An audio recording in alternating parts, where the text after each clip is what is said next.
चमत्कारी बहू की लालची सास। राजगढ़ की गौरी अपने माता पिता की इकलौती संतान थी। गौरी के पिता मेहनतकश किसान थे। वो सारा दिन खेतों में काम करते। गौरी अपनी माँ का किचन में हाथ बटाती। वो जंगल से लकड़ियां बीनती और माँ के चूल्हे में मदद करती। एक दिन वो जंगल में लकड़ी बीनने गई थी कि तभी उसे रोने की आवाज आती है।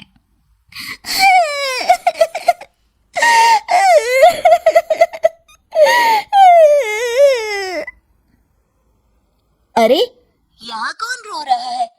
इस जंगल में भला किसी के रोने की आवाज? जरूर कोई जंगल में फंस गया होगा।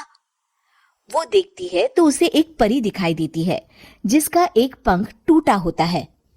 अरे, तुम कौन हो और क्यों रो रही हो? मैं परीलोक की रानी हूँ। पृथ्वीलोक में घूमने आई थी, लेकिन देखो ना, मेरे पंख ही टूट गए। अब मैं कैसे उड़ान भरूंगी? अरे, इसे जोड़ना तो आसान है। रुको, मैं अभी जोड़ देती हूँ। ये कहकर गौरी लकड़ी और रस्सी की सहायता से पंखों को जोड़ देती है। परी अपने जुड़े हुए पंखों को देखकर खुश हो जाती है और गौरी को वरदान देती है कि वो पूर्णिमा की रात किसी भी चीज को हाथ लगाएगी तो वो सोने की हो जाएगी। लेकिन गलती से अगर उसने किसी इंसान को छू लिया तो वो अगली पूर्णिमा तक सोने का ही रहेगा। गौरी घर आती है और सारी बात अपने माता पिता को बताती है। गौरी की माँ उसे कहती है, तू भी ना गौरी, सारा दिन परियों की कहानियां पढ़कर स्वप्न लोक में ही रहती है। नहीं माँ, मैं सच बोल रही हूँ। देखो, आज पूर्णिमा की रात है ना, इसलिए डर के मारे मैं कोई सामान भी नहीं छू रही हूँ। अच्छा, ऐसी बात है बिटिया रानी, तो जरा इस घड़े को हाथ लगा दे। गौरी घड़े को जैसे ही हाथ लगाती है वो सोने का हो जाता है। गौरी के माता पिता घड़े को देखकर हैरान रह जाते हैं।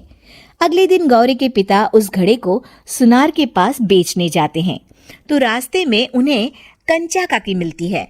वो सोने का घड़ा देखकर गौरी के पिता से पूछती है, अरे गौरी के बापू, ये पीतल तो बड़ा चमक रहा है। अरे काकी, ये पीतल नहीं, सोना है, सोना। बेचने ले जा रहा हूँ। अरे, कहीं कोई लॉटरी लग गई है क्या? इतना सोना? गौरी के पिता काकी को गौरी को परी द्वारा दिए वरदान के बारे में बताते हैं। काकी गौरी के पिता की बात सुनकर सोच में पड़ जाती है और फिर अगले दिन काकी गौरी के घर आती हैं। गौरी के बापू, तुम्हारे लिए मैं खुशखबरी लाई हूँ। तभी गौरी की माँ पूछती है, क्या खुशखबरी है काकी? अरे, तुम्हारी बेटी का रिश्ता मैं अपने बेटे से करना चाहती हूँ। अरे, कब तक अपनी सयानी लड़की को घर पर बिठा कर रखोगी? हाँ, देखो काकी, मैं ऐसे ही व्यक्ति से अपनी बेटी की शादी कराऊंगा जो गौरी के वरदान से नहीं, उसके गुणों को समझे। अरे, हमें तो गौरी के गुण अच्छे लगे, इसीलिए तो आ गई हूँ मैं।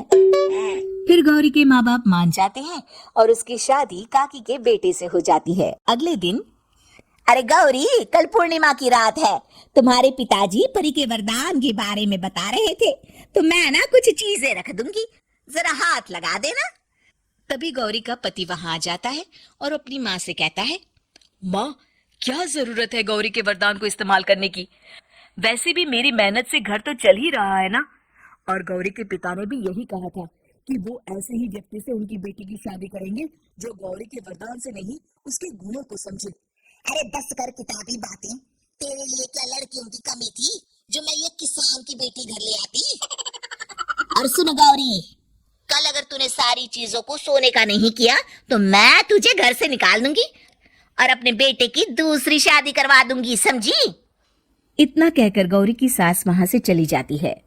अगली पूर्णिमा की रात गौरी की सास गौरी के सामने ढेर सारे बर्तन रख देती है और कहती है, जल्दी कर गौरी, रात खत्म हो जाएगी। जल्दी जल्दी इन सारे बर्तनों को हाथ लगाकर सोने का कर दे।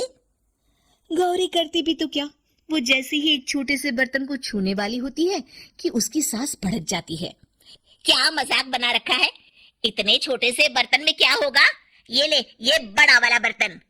जैसे ही बड़ा सा बर्तन लेकर गौरी की सास उसकी तरफ बढ़ती है, वैसे ही बर्तन के बाहर से वो धड़ाम से गिर जाती है।